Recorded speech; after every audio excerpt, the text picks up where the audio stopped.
मैं जो भी बोलूँगा वो मेरा ही लिखा हुआ है और मैं बहुत प्रेम में हूँ।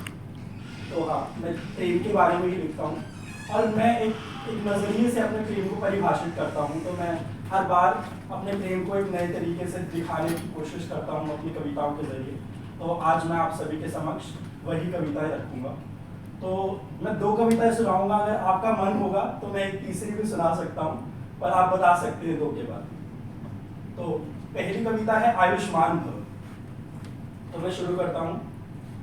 मैंने तुमसे प्रेम किया जब प्रकृति ने कहा आयुष्मान भव। मैंने तुमसे प्रेम किया जब प्रकृति ने कहा आयुष्मान भव। ये पंच तत्व की सृष्टि है, इनसे सब घटना घटती है। एक बात तुम्हें बताता हूँ, अब तुमसे स्नेह जताता हूँ। कान खोलकर सुनना सब, प्रकृति ने कहा आयुष्मान भव। पहले आकाश पर आता हूँ जिसमें ना फूला समाता हूँ। अनंत गगन सा प्रेम तेरा जिसने अब मुझको है घेरा। प्रेम पवन में हूँ मैं अब, प्रकृति ने कहा आयुष्मान भव। जब तेरी ओर मैं मुड़ता हूँ पृथ्वी से गहरा जुड़ता हूँ। जो तेरे स्नेह में शक्ति है धरा में वो भी व्यक्ति है। धरती की उपज है ये सब, प्रकृति ने कहा आयुष्मान भव। जल से मेरा नाता है जो तुझसे होकर जाता है। मैं बरखा का प्रेमी हूँ, पत्तों पर बिखरी नमी हूँ। पानी में समाई स्मृतियाँ सब, प्रकृति ने कहा आयुष्मान भव। तुम वायु से आते हो और धड़कन में बस जाते हो। प्राणों में तेरी नरमी है, श्वासों में तेरी गर्मी है। प्रेम पवन में हूँ मैं अब, प्रकृति ने कहा आयुष्मान भव। अग्नि का खेल निराला है, इसने ही मुझे संभाला है। ये मुझको देती है एक प्रण, ये प्रीत में करती है हर्षण। पावन पावन कर देती सब, प्रकृति ने कहा आयुष्मान भव। अब मैं सब कुछ कह बैठा हूँ, तुझमें खोया सा रहता हूँ। अब तुम ही मेरी सृष्टि हो, अनुभूतियों की शक्ति हो। तुम मुझको मिल गए हो जब, ईश्वर से क्या ही मांगो, प्रकृति ने कहा आयुष्मान भव। अगली कविता है जिसमें मैं इश्क के बारे में बताता हूँ। हम सभी जानते हैं, हम कहते हैं इश्क हो गया, तो इश्क हो गया पर कैसे हुआ? ये एक इश्क और प्यार में फर्क है। प्यार इश्क को पाने की एक राह में आया हुआ एक मौजूदा एक तथ्य है जिसे मैं कहूँगा। बहुत सारे पड़ाव हैं इश्क के, उसमें से प्यार एक ही है। तो अब मैं इश्क के बारे में कहना चाहूँगा। मैंने सुना है इश्क के साथ पड़ाव है। दिलकशी देखते ही हो गई थी तुझसे, मुग्ध मैं तेरे स्वभाव से हूँ। हाँ, अकीदत खुद से ज्यादा है तुमसे। इस भरोसे ने प्यार को पनाह दी।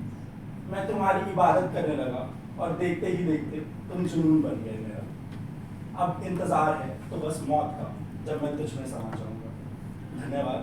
अगर आप चाहते हैं तो मैं एक और पेश कर सकता हूँ। मुझे देखना पड़ेगा।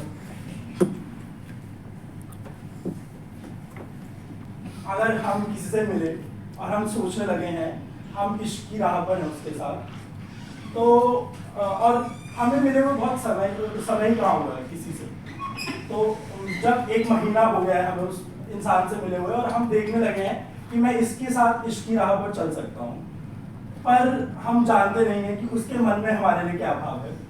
तो मैं तभी का लिखता हूँ 1 महीना।